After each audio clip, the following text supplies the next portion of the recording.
Залбирал хэрэгтэй байна уу? Бид сонсохоор ирлээ гэсэн зар Жастины утасны дэлгэцэн дээр гарч ирэв. Тохиолдол байв уу? Үгүй ээ. Тэр өдөр түүнд хүндхэн байсан юм. Жастин өөрийгөө илүү сайн мэдрэхийн тулд янз бүрийн шашин шүтлэг, тааламжгүй харилцаа, хоосон амлалт, хар тамхи, арх гэд бүх зүйлийг туршиж үзсэн байв. Сурчлагаа хараад сэтгэл нь баггүй догдсон тэрээр удалгүй өөрийг нь үнэхээр сайн сонсон ярилцаж байгаа халуун дулаан, халамжтай сүмийн гишүүн Дэвидтэй мессеж бичиж залбирч эхэллээ. 7 хоног ярилцсны эцэст Дэвид Жастиныг амралтын өдөр сүм зочлохыг өрөв. Ямар ч дарамт шахалт үзүүлсэнгүй.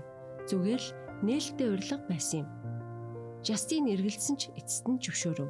Сүм рүү орохдоо тэрээр зүгээр л нэг барилга барьж амьдраагүй ба Адвентист сургуульд өнгөрүүлсэн 1 жилийн дурсамжаа саналаа. Өглөөний мөргөл, Библийн төв, түүний зүрх сэтгэлийг хөдөлгөж байсан өмнөд гээд. Үйлчлэлийн дараа тэрээр шаббат хичээлийн өрөөнд алхаж байгаад Артур Максвеллийн ав ахын Библийн үлгэрийн номуудыг олж харав. Түүний дотор ямар нэгэн зүйл мэдрэгдэв. Өнөөдөр Жастин баптизм хүртэж байгаа юм.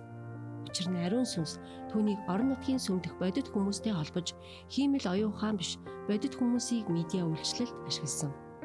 Бид өргөлийн нэгдсэн төлөвлөгөөний өргөлөө өргөхдөө Жастинд хүрсэн дижитал үйлчлэл гэх мэт сайн мэдээний төслүүдийг дэмжиж байдаг. Энэ бол зөвхөн эхлэл. Дижитал үйлчлэл хүрсэн хүмүүс эцэст нь манай сүмд орж ирдэг бөгөөд энэ нь бидний хайрын хувийн үйлчлэл болдог.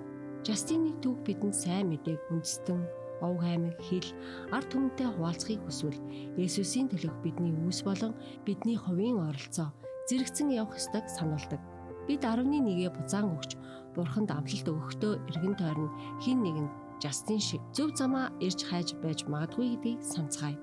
Бид 11-гээ болон амлалтын өргөлөө буцааж өргөх үедээ үргэлж өөрсдийн хүслийн хадагт Бурхныг нэгдүгээр тавих болтугай.